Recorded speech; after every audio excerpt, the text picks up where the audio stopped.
The package arrived on a Wednesday morning, wrapped in brown paper and bound with fraying twine. No return address, no note, just my name scrawled in a careful, old-fashioned script. Inside was an oilcloth pouch, the kind you might expect to find in an antique shop, smelling faintly of cedar and something older, dust maybe. When I unrolled it, the smell deepened, and out slid a sheet of heavy parchment, edges worn, corners curling like autumn leaves. It was a map. Not a modern one with neat lines and clean fonts, but hand-drawn, the ink brown with age. It showed a part of western North Carolina, the edge of the Blue Ridge Mountains, but the ridgelines and valleys didn't match any topo map I'd ever seen.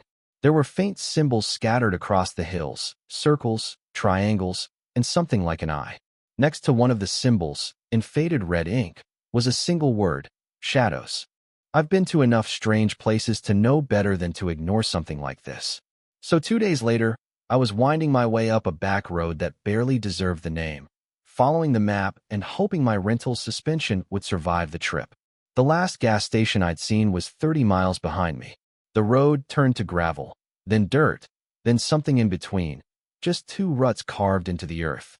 When the road ended, I should have been looking at a patch of forest. Instead, I was staring at a clearing I hadn't expected. The grass was low and brittle, almost silver in the pale sunlight, and in the center stood a ring of stones, each about chest-high, evenly spaced in a perfect circle. They weren't cut in the sharp, squared way of colonial markers, nor were they natural outcroppings. The surfaces were smooth, weathered, and pitted, like they'd stood there longer than the forest around them. From the ground, it was just a ring. But the map's markings nagged at me, so I sent my drone up, hoping to get a bird's-eye view. That's when I saw it. The stones weren't just a ring. They were part of a much larger shape, impossible to see from the ground. From above, the clearing formed a massive geometric pattern, the outer ring of stones encircling 2 interlocking triangles.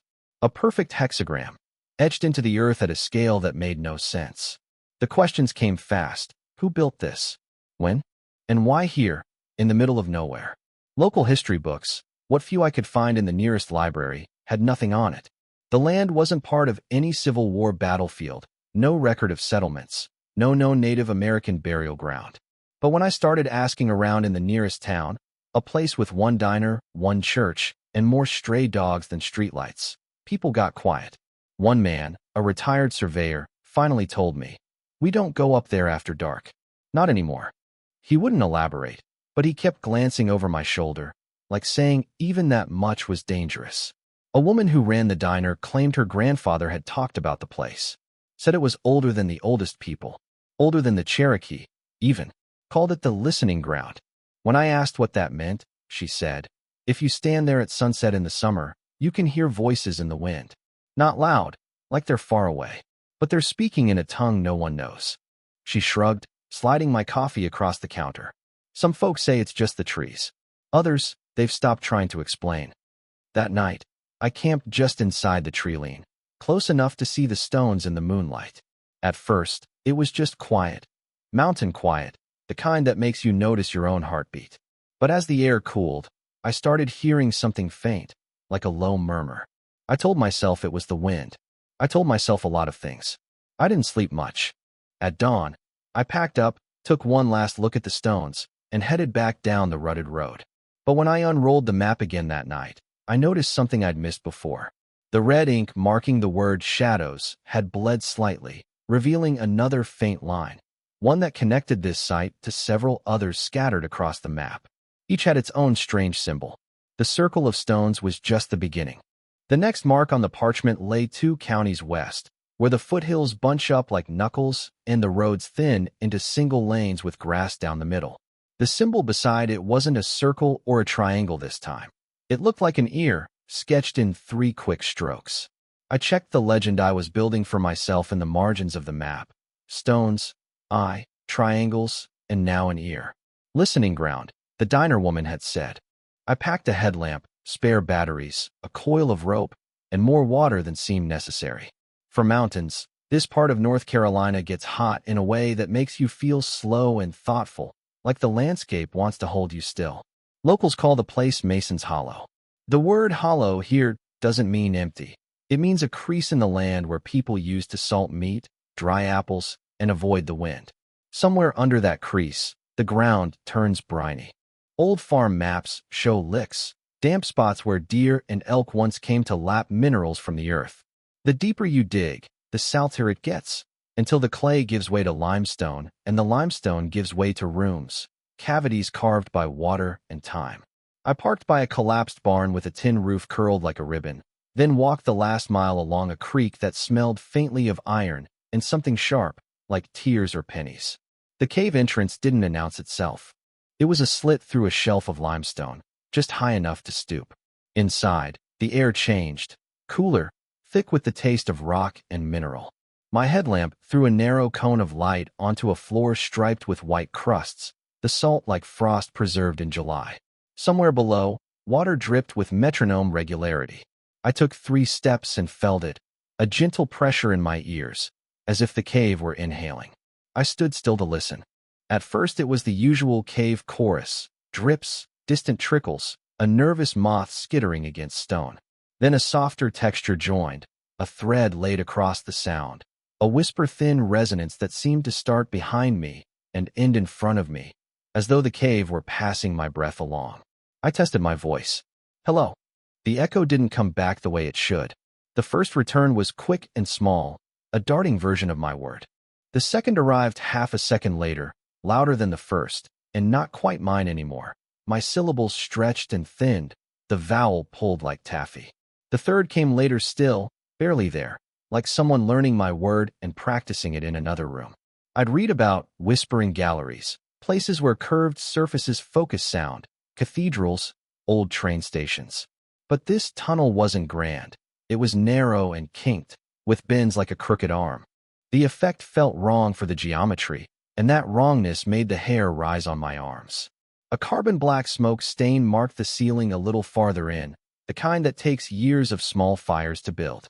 Beneath it, encased in salt like sugar-glazed root, lay a bundle of fiber, twisted bark or grass, woven with a competence that didn't look hurried. I didn't touch it.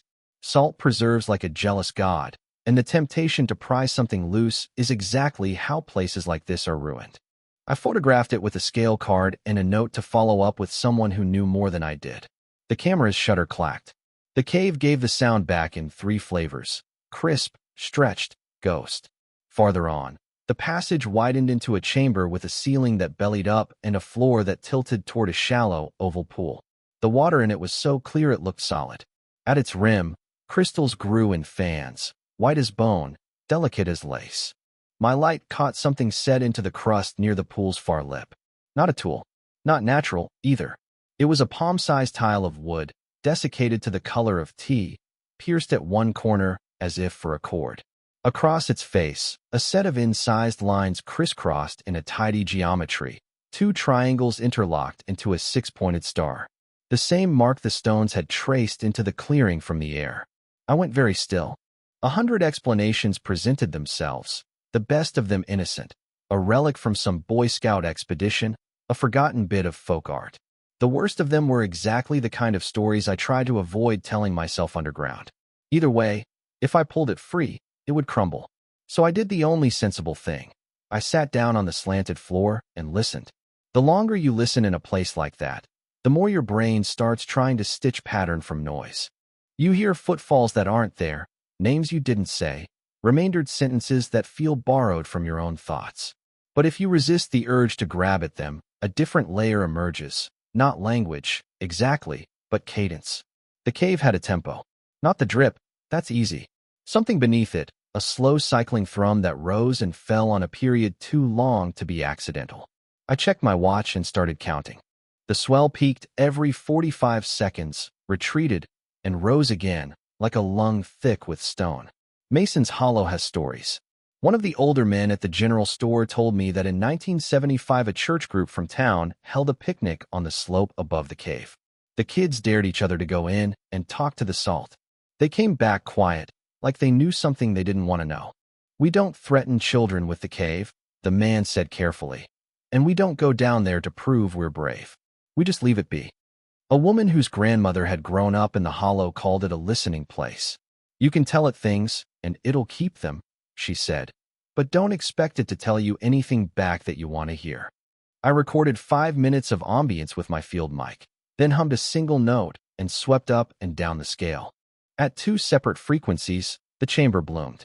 The hum that came back was warmer than the one I sent, rounder, like an instrument played by a real hand. On a whim, I whispered the word shadows and immediately regretted it. The first echo was mine. The second came back with a soft, almost sibilant S at the end, as if the cave were correcting my pronunciation. I laughed because the alternative was not laughing. On the chamber wall near the pool, just above the line where the salt stopped and the rock resumed, someone had scored a shape with a sharp point. I raised the light and saw the quick, sure lines of the same ear glyph from the map. Not a modern doodle. The groove was packed with white. It had been cut when the surface was wet and had crusted shut as the cave breathed out water. Next to it, almost invisible, a single arrow pointed toward a fracture in the wall no wider than a hand. I slid the rope through a limestone nub and eased my shoulders sideways into the crack. It wasn't generous, but the floor lifted into a crawlway, dry, no standing water. After 20 feet, it opened into a cavity no larger than a pickup bed. The ceiling here had a weird optical depth, as if the salt were clouded glass. I turned the headlamp off. The dark that followed was complete and weighty. I counted to 30 and then spoke, not a word this time, but my name. The first return came straight back. The second came from behind my left shoulder. The third seemed to come from inside my chest, which is impossible, and yet that is how it felt. I don't subscribe to the idea that caves think. They don't. But they shape the things that do, and they remember in their own ways, scars, stains, rooms smoothed by hands. When I turned the light on again, I saw a soot smear on the ceiling of that tight space, fingertips traced through it in loops and arcs. Not letters, not symbols I could file against any script I know, but a rhythm. Human. Back outside, the afternoon had turned metallic and loud with cicadas. I rinsed the salt from my mouth in the creek and sat in the shade to review audio on the little screen. The waveform of the chamber looked like a city skyline. The spectrogram showed strong bands at the 2 notes that had made the room bloom, plus something else, faint harmonics at intervals that looked like a pattern, as if 2 sources were singing at once with a slight delay between them. If you were feeling generous, you could call that a duet. If you were feeling honest, you'd call it physics. Either way, it did what every good mystery does. It let both interpretations coexist without canceling each other out. I marked the cave on my copy of the map with a small ear and a note. Resonance chamber. Preserved fiber bundle. Incised ear. Wooden tile. Hexagram. Do not remove. I added a line where the parchment's original red thread had been too faint to follow. The line connected the stone ring to the salt cave with an easy confidence, then ran on toward a lake drawn like a blue teardrop farther west. Whoever made the map had understood how these places speak to one another. On the drive out, I passed a boy on a bicycle, a fishing rod balanced across his handlebars, his head bare to the sun. He lifted 2 fingers from the grip in a polite rural greeting. The map on the seat beside me crackled when the truck hit a pothole. Behind me, under a hill that looks like any other, a cave kept breathing, and a tile of wood rested in its white cradle, 6 points cut into its face. It didn't matter whether that mark had been made last year or 100 years ago. What mattered was that the shape had surfaced twice now in 2 different places that don't announce themselves, that don't need us to believe in them to keep existing. The sun dropped behind the ridge. The radio found one station, then lost it, then found another. I thought about the word the woman used, keep. You can tell it things, and it'll keep them. I had this sudden, unreasonable certainty that the cave now owned a small, salted version of my voice, and that someday, when someone else whispered their name in the dark, mine would be braided faintly into the echo, a stranger answering from a room of stone. The lake was next. The ear had pointed to water, and the map, I was starting to realize, didn't just show where to go. It taught you how to listen. The map's 3rd mark sat farther west, near the edge of the national forest where paved roads dissolve into logging tracks, and then into something even less certain. This time the symbol wasn't a stone or an ear.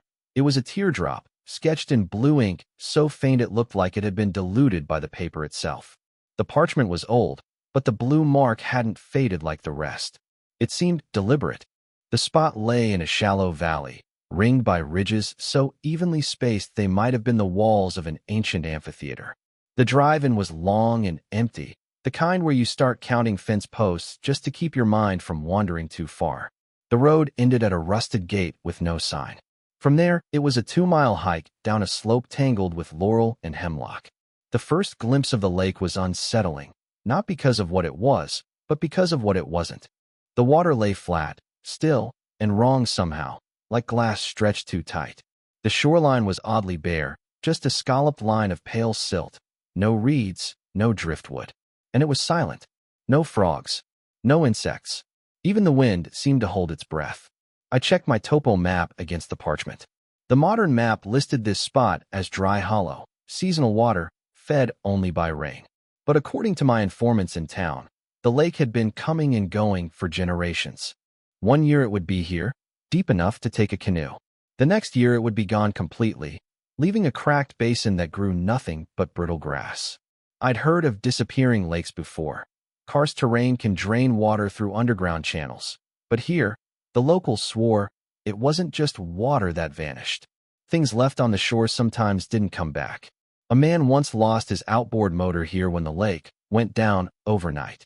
He came back a year later when the basin was dry, but the motor was nowhere. No sign it had been dragged, no tracks, no scrap of metal. Just gone. The most unsettling story came from a park worker who claimed 2 hikers had gone missing here in the late 80s. They'd set up camp near the north end. A storm rolled in, heavy rain, and by morning their tent, their packs, and both of them were simply not there. The lake had risen during the night, swollen far beyond its usual edge. The searchers dragged the water, found nothing. When the lake receded the following spring, the basin was empty. No remains, no gear. I circled the shoreline, noting the places where the silt gave underfoot in a strange, spongy way, as though the ground was breathing beneath me. On the western edge, a half-submerged post jutted out, weathered and split. Someone had carved into it a mark I now recognized all too well, 2 overlapping triangles forming a hexagram. That was the 3rd time I'd seen it. Once in the stone ring's aerial geometry, once on the wooden tile in the salt cave, and now here, on the edge of a lake that refused to behave like a lake. At the post's base, the silt was darker, streaked with an oily sheen. Kneeling, I realized the streaks weren't random. They curved in arcs, meeting in a pattern that looked disturbingly like ripples frozen mid-motion. I touched the surface with my finger. Cold. Not just cool from the water. Cold in a way that felt stored, as if the silt had been holding on to winter. Toward the northern end, a shallow inlet led into a tangle of alders. Following it, I found an old boat half sunk into the mud, its ribs showing like the bones of some long-dead animal. Inside was a tangle of fishing line, a rusted coffee can, and, wedged between 2 planks, a small glass jar with a rubber-sealed lid. Inside, water beaded against the glass, and in that water floated something pale and fibrous. At first I thought it was plant matter, but when I held it up to the light, I saw the fibers had been woven. It was almost identical to the bark weaving from the salt cave. Same twisted strands, same deliberate pattern. Only here, the fibers were bleached, as if the water had leached them of every trace of life. I put the jar back. Some things are meant to be found, not taken. As evening fell, a thin mist began to form over the lake, hugging the waterline like a border. Standing at the edge, I heard a faint plink, water dropping into water. But the surface was perfectly still. Another plink, farther off. Then a series, rapid, irregular, moving in a circle as though something were pacing beneath the surface. The temptation to wait it out was strong, but the air had grown suddenly damp and chill, the kind that sinks into your bones. I backed away, keeping my eyes on the water. Just before the tree-line swallowed the view, I saw a ripple spread from the center outward, slow and deliberate, like the exhale of something large. Back in camp, I compared the 3 marks on the map. The red line from the stones to the salt cave was clear. From the cave to the lake, the line was faint but present. And from the lake, another line ran northwest, toward what looked like a cluster of contour lines. A mountain, maybe, or something hiding in one. I wrote in my notes, lake equals unstable presence, periodic disappearance, possible karst drainage, but anomalies in object recovery. Third hexagram. Fibers match salt cave. Pattern expanding. That night, the sound of plinking water followed me into my dreams. But in the dream, the drops fell upward, vanishing into a sky the color of the lake's silt. When I woke, the jar was still where I'd left it in the boat. But the water inside was lower, as if something had drunk from it. The mountain was next. The map's blue teardrop had pointed me here, and the water had pointed me on. Whatever this pattern was, it was growing clearer and more deliberate. The line from the lake didn't stop at the next ridge the way I expected. Under a hotel lamp, with the parchment laid flat and the room as dry as a book's spine, I warmed the blue teardrop gently with my palm. The ink darkened, and a second thread surfaced, fainter than the first, almost like a watermark, running off the map's western edge. In the lower margin, where I'd always read the smudges as damage, 2 letters resolved when the paper warmed: Fe. Not a word, an element. Iron. 2 days later, I was west of anything the Appalachians would recognize. Mesas like sleeping animals, sky big enough to make you quiet, a road so straight my odometer felt unnecessary. The nearest town was a service station/cafe/parcel counter with a sun-faded mural of a coyote and a menu that listed green or red, like a sacrament. When I asked about the dry lake whose name I had from a USGS sheet and a ranch supply map, the cashier gave the smallest shrug. After rains it comes up. Then it's gone. People lose things out there. She said it with the practical tone of weather talk. The man in the booth behind me didn't turn around when he added, "Sometimes it hums." The playa lay past a cattle guard and a warning sign full of bullet holes about soft ground. From afar it looked like snow, a pale, level pan inside a low ring of dark basalt. Up close, the surface wasn't smooth at all. It was an endless tessellation of polygons, each the size of a dinner plate, each edged by a thin rim of crust that crackled underfoot. Hexagons, more or less, the geometry of things that dry or freeze together. The sun on the white made my eyes water. Heat buzzed in the skull. I carried a pocket compass because old habits are harder to kill than you'd think. On the northern edge of the pan, the needle behaved. 50 yards in, it got jumpy. 100 yards, it started to stutter, tugging towards something under the flats like a dog that scented meat. I set the compass on the crust and watched the needle drift, settle, then creep again as if listening. A cheap magnet stuck to the toe of my boot answered the question I hadn't asked out loud. Iron in the ground, enough to make a toy needle nervous. There were other clues if you stopped trying to look at the hole and trusted the details. In the polygon's raised seams, a darker grit gathered, brown-red, magnetic if you brushed it with the magnet, and then with your thumb. Tiny grains leapt like static. Farther out, low ridges broke the flat, no more than a foot high, marching in parallel, evenly spaced as if laid by a machine. When I cut one with the entrenching tool, the cross-section showed a core not of clay, but of metal, porous, brown-black ironstone that rang like a dull bell when tapped. I'd seen bog iron in marshes before, iron that groundwater carries and then drops when chemistry shifts.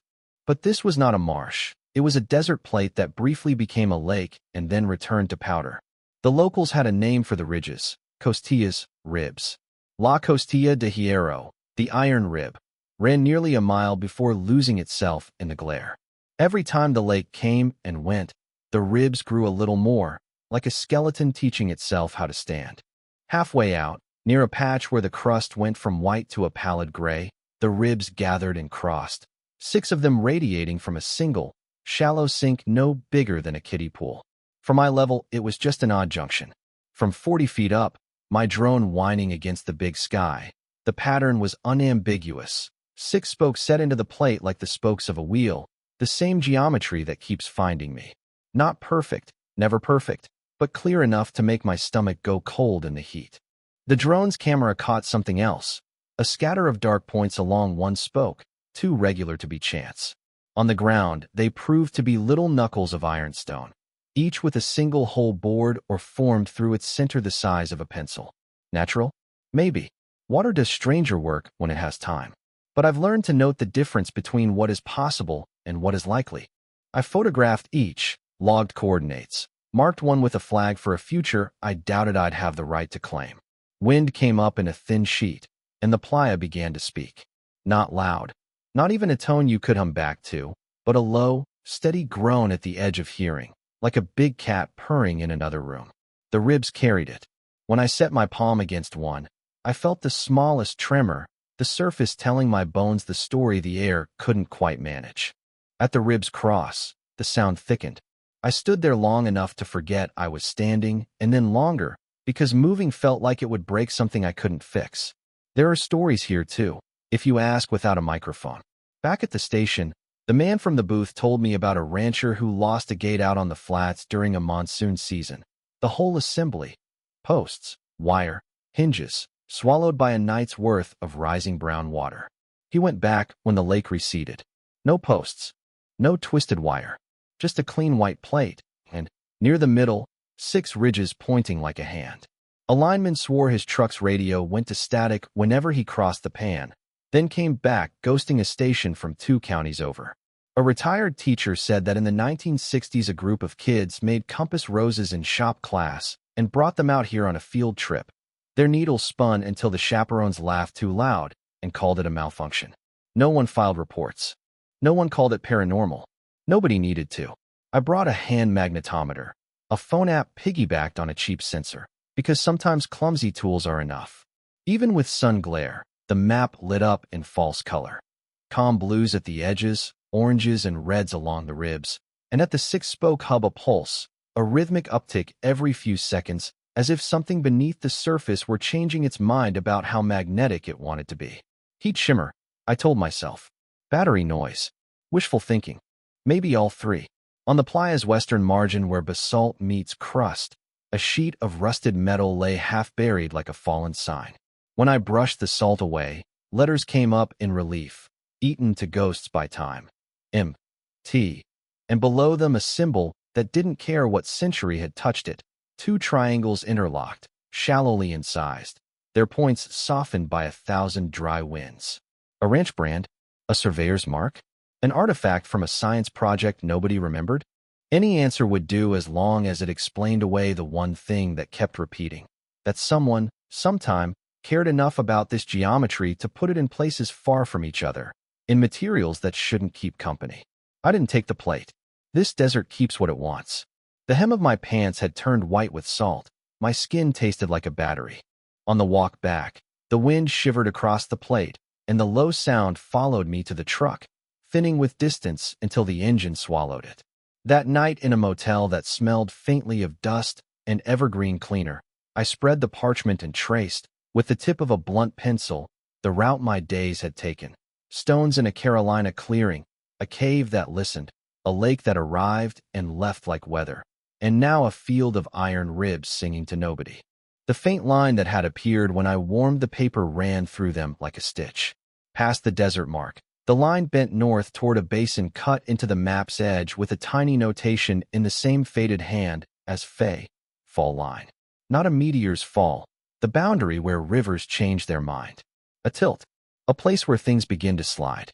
Notes, hexagonal desiccation natural, magnetism natural, ribs with iron cores natural, drilled eyes unknown. Sheet metal with hexagram human, undated. Hum wind/plate resonance. Compass drift iron masses shallow. Pattern repetition across site's motive. Map anticipates site's intelligence. Some nights the mind builds tidy ladders over gaps. Tonight mine didn't try. The desert had given me something I could not call a fact and could not dismiss as fancy. A geometry that keeps persisting. A sound that keeps returning. Bones of iron that were not bones, but felt like them just the same. In the morning I would drive east again, not to undo the desert's claim, but to keep the line. The notation on the margin had the next word ready the way a good book sets a page you haven't reached yet. Tilt. A valley, the map suggested, where water and gravity had a disagreement and everything that trusted one had to make terms with the other. The road to the next mark cut through a wide plateau of dry grass and stubborn juniper before diving toward a landscape that looked off. You could feel it before you could name it. The way your inner ear shifted, the way your body braced like a passenger in a car rounding a curve, except the road was straight. The map's margin had held the word tilt in the same faded ink as the other cryptic notations. It made sense now. The land itself seemed to lean. From the overlook, The valley spread out like a bowl poured unevenly, its rim higher on one side, lower on the other, yet the creek in its center flowed in the wrong direction. That was the first thing you noticed. The second was the peculiar way the pines grew, trunks at subtle, disagreeing angles, their crowns drifting just off true vertical, like they were bowing toward some invisible presence. The last town on the way in was little more than a co-op, a shuttered school, and a diner called Tilt's, where the waitress poured my coffee with her elbow braced against the counter. I asked if she knew the valley. Her smile stayed polite, but her eyes narrowed like she was gauging how much to tell. Tourists call it the mystery slope, she said. Kids roll balls uphill, trucks coast when they shouldn't. We just say it's the land having a laugh. When I asked about the symbol, two triangles overlapping, her gaze flicked to the window, then back. I've seen it, she said finally. Not painted. Set in stone. You'll find it if you go far enough down. The valley road was patched and patched again, as if it kept settling in odd ways. Near the center, the asphalt did a trick my brain didn't appreciate. Parked in neutral, the truck rolled up toward a rise that looked, by every rule of sight, higher than where I'd started. I measured it with a clinometer. The numbers confirmed the absurdity. It really was an uphill slope by grade, yet gravity didn't seem to care. At the creek crossing, the water ran fast and clear, but its ripples behaved strangely, crowding toward one bank as though something under the surface was pulling them sideways. I followed the current against its will and found a small glade where the grass lay matted in curves, like the wake of a slow, invisible tide. In its center, a boulder jutted up, a rough column of basalt capped with something smoother. When I brushed away the lichen, the geometry came through. Two triangles, their lines still crisp despite years of weather, carved into the stone so shallowly it caught the light only at an angle. I took photos, then sat a while. You learn to be still in places like this. Even without moving water, the air felt slanted. Not heavy, not light, but biased, like the valley had a preferred direction for everything. Standing still too long gave me a faint vertigo, as if I were on the deck of a ship in slow swell. Physics has names for some of this: gravity hills, optical illusions, forced perspective, but explanations don't cancel experience. I unpacked a few small tests: a carpenter's level, a bottle of water, a weighted string. Each confirmed what the eyes saw and the feet denied. The land here leaned in ways your body refused to believe. The locals had their own theories. Back in town, an older man told me about the leaning days, when weather turned strange and animals avoided the valley floor. Cows stand wrong, he said. Not just heads one way, whole bodies twisted, like they're trying to face two directions at once. Others spoke of old surveyor's stakes still driven deep near the ridge, marking some failed project from decades past. A woman at the co-op claimed her grandfather once found metal rods under the soil, laid in a grid, like ribs under skin. That night, I walked the valley under a thin moon. The road was quiet, the air cooler, but the tilt was still there, whispering to balance and bone. Near the boulder, the creek gave off a different sound than before, a lower pitch, like the water had thickened. I crouched to listen and realized there was a faint metallic undertone, almost like the hum in the desert ribs. It rose and fell, not with the current, but with something deeper, slower. On a whim, I poured a little creek water into the carpenter's level tube. The bubble didn't behave. It drifted and held steady in a place that wasn't the true center. When I tilted the tube to fix it, the hum seemed to grow stronger. In my notes, I wrote, hexagram on basalt. Gravity anomaly, confirmed by instruments. Creek sound shift, matches phase site hum in rhythm, but lower in pitch. Possible subsurface structure. Locals report animal behavior changes. Before leaving, I marked the stone on my copy of the map, connecting it to the desert ribs and the lake. The red line that had been faint between them now looked darker, as if the map was absorbing what I'd learned. The next mark lay northeast, along the edge of an old forest reserve. The symbol there was neither a circle, ear, teardrop, nor triangle. It was an eye, and the way it stared from the page, I knew the next site wasn't going to watch me from afar. It was going to look back. The map-size symbol sat in a wedge of green labeled Simply State Forest on modern charts. No road name, just a thin gray track that died into contour lines. The parchment showed more, an oval shape shaded like a thumbprint, the eye marked dead center. It was the first symbol on the map that felt like it was looking at me instead of marking a place. The drive and wound through pines so dense the sky became a rumor. Sunlight came down in columns, pale and dusty, as though it had been stored too long. My GPS was useless 2 miles in. The blue dust stuttered, then froze. I parked where the track narrowed to something better suited for hooves than tires and walked the rest, guided by the compass and the copy of the parchment I'd traced for the field. I found the mound near the base of a hill, in a clearing too round to be an accident. It rose maybe 12 feet above the surrounding ground, graceful, symmetrical, with a smooth skin of grass broken only by a scatter of late summer wildflowers. From a distance, it could have been just another knoll, but the closer I came, the more it resolved into intention. The slope was too even, the shape too precise. Halfway around the mound, I stopped. Embedded in the turf was a flat slab of stone, only its top face visible. Across that surface ran the now familiar geometry, 2 interlocked triangles, shallowly carved but unmistakable. This time the carving was accompanied by something else, a simple line curving beneath it, like the suggestion of a closed eyelid. I circled the mound twice, checking for other stones. Found 3. Each was placed at roughly equal intervals, forming a crude compass rose around the mound's base. The hexagram was only on the first, the others bore no marks I could see. I'd read about burial mounds from the woodland period, ancient earthworks built by indigenous peoples across the eastern U.S. Some ceremonial, some sepulchral. But this mound wasn't on any registry, and the locals I spoke to in the nearest town acted like they didn't know it existed. One man at a feed store finally said, "You won't see it unless it wants you to." I asked what he meant. He just shook his head and rang up my rope and batteries without another word. There's a trick to listening to places like this. You don't lean in, you let them lean toward you. I settled at the edge of the clearing, notebook on my knee, eyes half-lidded. The forest carried the usual sounds, wind in the needles, a woodpecker far off, the occasional snap of undergrowth. Then, slowly, the noises seemed to fold inward, replaced by a kind of pressure behind my eyes. Not pain. Not exactly. Just presence.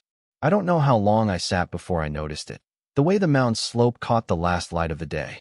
Shadows from the surrounding trees stretched toward it, but instead of washing over the mound, they bent, as if sliding around it.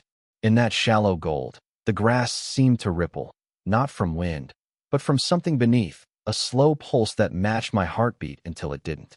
Climbing it felt wrong, but I did. The top was a shallow dome, the soil firm but not packed. In the center lay a single stone, smaller than the compass slabs below, half buried. When I brushed the dirt away, the eye symbol emerged, perfectly proportioned, its iris made from a small, round inlay of something dark and metallic. I touched it with a fingertip, cold, like the iron ribs in the desert. The moment I touched it, the forest sound cut out.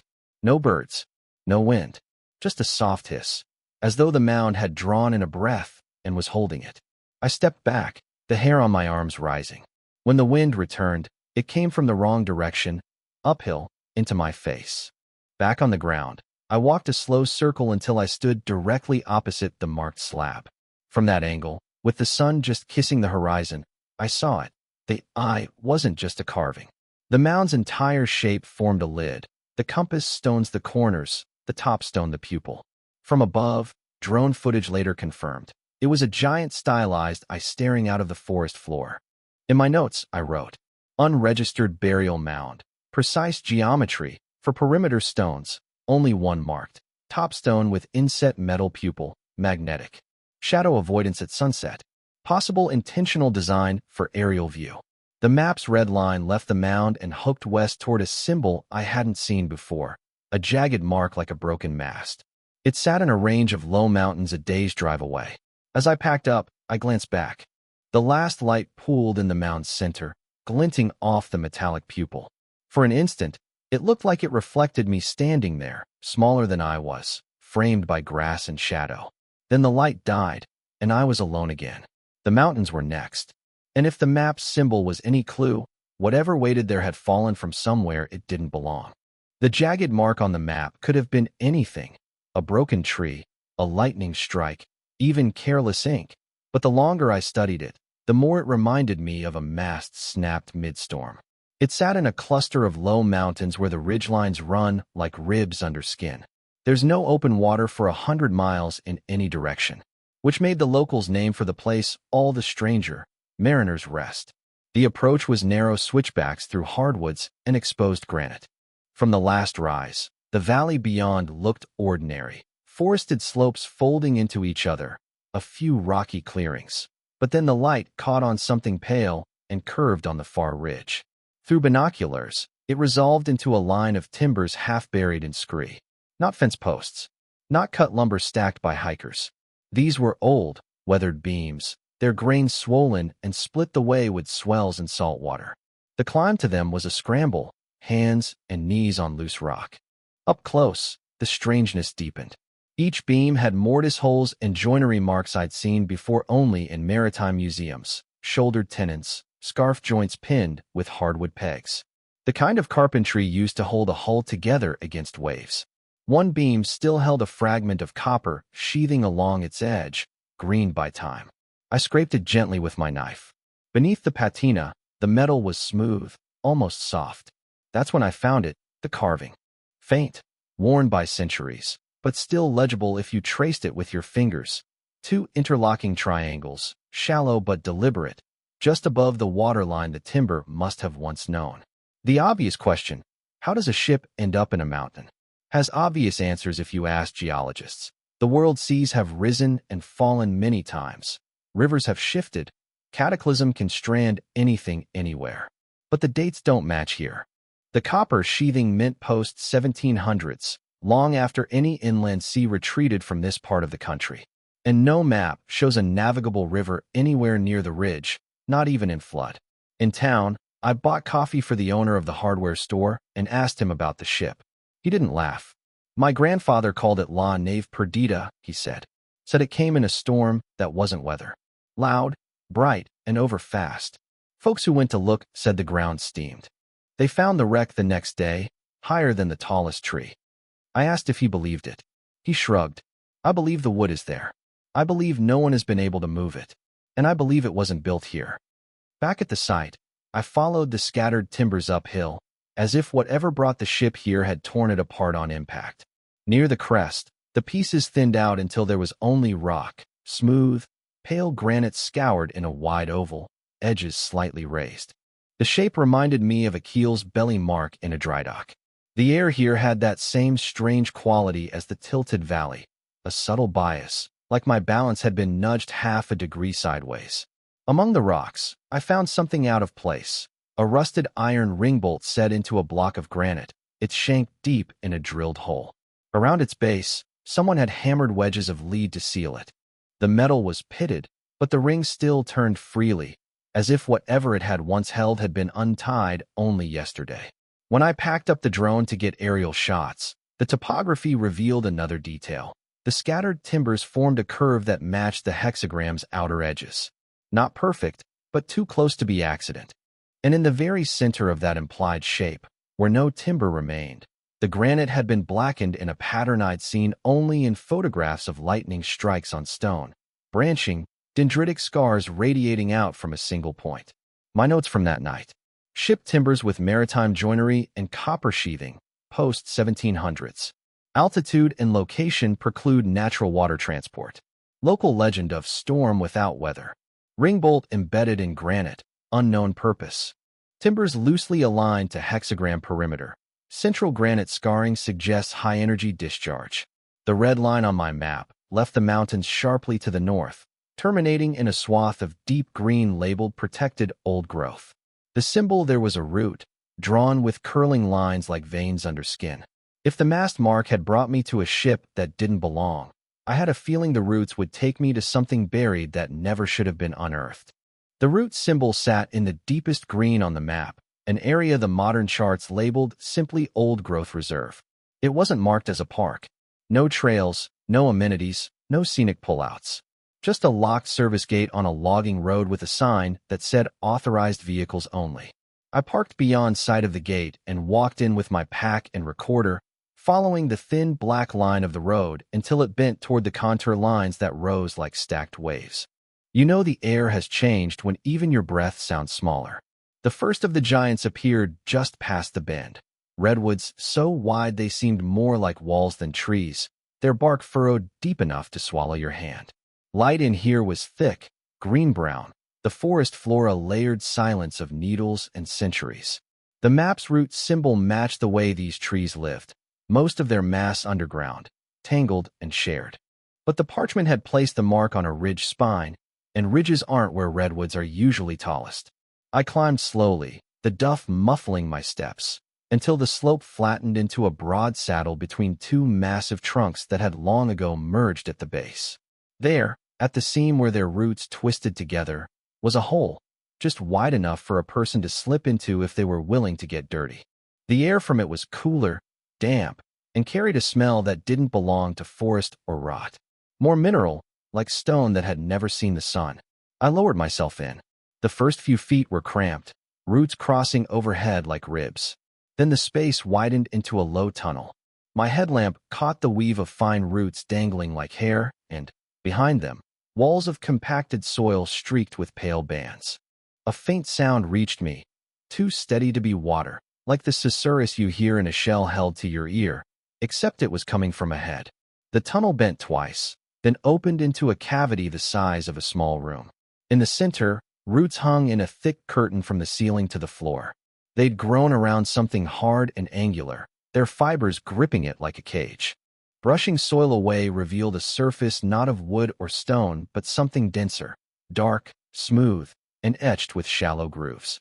I traced them with my glove until the pattern resolved into what I feared it would be. Two interlocking triangles, their lines crisper than they had any right to be after however many years underground. The whispering was louder here, not in volume, but in presence, as if the air itself was carrying a current. I set the recorder down and let it run while I explored the walls. They were scored with markings, not letters I recognized, but repeated motifs, arcs, spirals, and a shape like a seed with 3 points. The etching had no tool marks I could see. It was as if the patterns had been pressed into the earth and then hardened. One wall bulged slightly, and when I pressed, the soil crumbled, revealing a tunnel leading deeper. I crawled in for 6 or 7 feet before the floor dropped abruptly into darkness. My light reached only far enough to show a vertical shaft lined with more roots. The whispering seemed to flow up from below, an endless breath, never catching. I didn't climb down. Some instincts aren't meant to be overridden. Instead, I returned to the main chamber and checked the recorder's levels. The waveform was steady, but when I boosted the gain with headphones, the noise wasn't uniform. There were rises, falls, and faint structures, like someone murmuring at the edge of intelligibility. No words I knew, just a cadence that felt conversational. Back at the surface, the late afternoon light made the redwoods glow like pillars in a cathedral. I marked the site on my copy of the map, connecting it to the ship in the mountains. The red line ran true and seemed, impossibly, to darken as it linked them. My notes: underground chamber beneath fused redwood roots. Central object: dark, smooth, hexagram carving. Surrounding walls etched with unknown symbols, no tool marks. Whispering sound consistent, rises/falls suggestive of structured signal. Shaft leading deeper, unexplored. The next symbol on the parchment lay far to the northeast, near the border where the forest gave way to scrub and open plain. It was a circle ringed with radiating lines, sun, wheel, or something else entirely. Given the pattern so far, I doubted it meant anything as simple as sunlight. And if the roots whispered, I couldn't help but wonder what the next place might try to say out loud. The map's penultimate mark, a circle ringed with short lines, sat in the margin where old forest thinned into prairie. On a modern topo, there was nothing special there. No crater symbol, no landmark name. Just an expanse of flat, pale green contour lines fading into agricultural grids. Yet the parchment's ink here was darker, as if this was the one spot the mapmaker had pressed hardest, unwilling to let time erase it. The drive out was long and bare, the kind that rearranges your thoughts. Fields gave way to scrub to a plain scabbed with low outcrops. I found the place less by sight than by feel, an abrupt, electric tension in the air, the way your skin prickles before a lightning storm. There were no signs, no fences, only a shallow swell in the land, 50 yards across, ringed by a scattering of stones the size of melons. At the center, half buried in clay, was the object. Not a rock in any familiar sense, no jagged edges, no weathering scars. Its surface was a dull gunmetal gray, pitted like cooled lava, but the pits were shallow and strangely regular. I rapped it with my knuckles. The sound was dense, metallic. My magnet clung instantly, pulling from 6 inches away. But there was no crater, no ejecta, no burn scar in the soil. The grass grew right up to its edges, roots winding into the pits like veins. Whatever this was, it hadn't slammed down from the sky, at least not recently. The locals I managed to corner at the nearest grain elevator knew of it, but their stories were slippery. One man said it had been here since before the first surveyors. Another swore his grandfather had seen it glowing faintly at night after a thunderstorm. A retired teacher claimed scientists had taken samples once, but they didn't tell us much, just left and never came back. I walked the perimeter with my compass. The needle quivered the closer I got, then locked hard toward the object even when I passed it, as if North had shifted to live here. My cheap Geiger counter ticked faster than baseline, not alarming, but undeniable. When I crouched beside it, I saw something else, a carving so faint it almost escaped the eye. 2 interlocked triangles, scored shallowly into one of the smoother panels. Unlike the other sites, this mark looked newer, not crisp, but less weathered, as if whoever made it had known the object would hold the lines for centuries. I set the recorder down on the metal and let it run. At first, only wind and the distant rattle of dry grass. Then, in the playback, a subtle resonance, an intermittent hum, rising and falling in a slow cycle. Not mechanical, not constant. More like a breath drawn over a long distance. The object's curvature suggested it was part of something larger, a fragment of a sphere maybe 20 feet across. If it had ever been whole, the rest was gone, buried, moved, or never here to begin with. I ran my palm over its cool surface, feeling the pits, the slight give of lichen under my hand. A few of the pits seemed deeper, their walls smoother, almost polished, as though something small had gone in and out many times. My notes that night in a motel 2 counties over. Half-buried metallic mass, no crater, high magnetism, slight radiation above baseline. Hexagram carving present, likely younger than object. Possible fragment of larger hole. Local accounts of glow after storms. Compass deflection confirmed. Audio resonance cyclical, 90 SEC period. The red line from here ran due east toward the final symbol. A simple point enclosed in a square, positioned in a place the modern map labeled only as survey gap. If the rest of the marks had been pieces of something, the square felt like a frame meant to hold them all. And for the first time, looking at that last mark, I wondered if the map wasn't just showing me where to go. Maybe it was showing the object, the real one, that all these others were orbiting. Something big enough to need the whole country as a diagram. Something waiting at the end of the line. The square on the parchment was no bigger than a fingernail, its point dead center, inked darker than any other symbol. It sat where no major road ran, where even the county lines seemed to skirt the area like it was an island. The modern topo called it Survey Gap, though there was no explanation for the name. No benchmark, no lookout, nothing to survey. I started east from the meteor site before dawn, chasing a feeling I'd been ignoring since the lake, that this wasn't just a chain of coincidences. Each place, stone ring, salt cave, disappearing water, iron ribs, tilted valley, watching mound, mountain ship, whispering roots, buried fragment, hadn't been standing alone. They were all marks on the same hidden page, pieces of a geometry too big to see from the ground. By late afternoon, the land changed.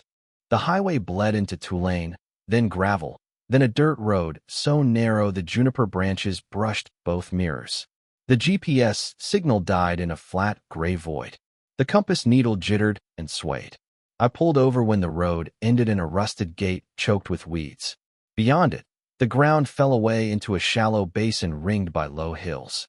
It wasn't impressive at first glance, just an open field with grass gone yellow in the late season, scattered with basalt outcrops. But as I hiked down into it, the air shifted the way it does before an eclipse. Shadows seemed to fall more slowly. Sounds felt padded, distant. At the basin's center stood a single stone. Not tall, 4 feet maybe, but perfectly square, its faces aligned with the cardinal directions. Each side was carved with a different symbol from the map: the ear, the teardrop, the hexagram, the eye. The corners were beveled smooth by touch, as if many hands had rested there. I walked the perimeter, checking each face. On the north side, the hexagram, I noticed shallow channels running from each point to the stone's center. In the middle, a circular depression no bigger than my palm was lined with something metallic. The same dark alloy as the meteor fragment. I knelt and pressed my fingertips into it. Cold, then warmer, then a pulse that wasn't mine. The hills around me began to hum. Not loud, not even as much as the iron ribs in the desert, but in layers, harmonics folding over each other like breathing. I looked up. The ridgelines were wrong. They weren't random hills, they were arranged. Each hill sat where a sight from the map would be if the whole thing were drawn to scale here. The stone in the center was the center on the parchment. The basin was the map. One by one, I felt them. A rush of cool damp like the salt cave. A shimmer of stillness like the lake before it moved. The slow, magnetic pull of the meteor fragment. The whispering cadence from under the redwood roots. It wasn't memory, it was presence. All of it here, at once, stitched together in a way the mind wasn't meant to hold. I backed away, but the hum followed, tightening into a single tone. The stone's metallic depression now glowed faintly, not with light exactly, but with the suggestion of light, like the afterimage behind closed eyes. I wanted to drop the map, leave it there, walk out and never come back. But I also knew that if I placed the parchment in that depression, it would fit. The marks, the lines, the geometry, they'd lock into whatever mechanism lay just under the surface. And something would happen. I didn't. Instead, I folded the map, slid it back into its oilcloth, and turned away. The tone faded. The hills were just hills again. The sky just sky. At the rim of the basin, I looked back. For the briefest second, the central stone looked taller, the shadows of the hills sharper, the whole shape more deliberate. Then the wind shifted, and it was only an empty field and a forgotten gap. In my notes that night, the map is not a guide, it's a key. The sites are not separate. They are facets of a single structure spread across distance. The basin is the lock. Activation unknown. I don't know if I'll go back. I don't know if I should. But I've stopped calling it the map of shadows. Now, in the privacy of my notebook, it has another name. The map of assembly. And the line that runs through all its marks? It's still there, in my head, and I'm not sure anymore if I'm following it, or if it's following me.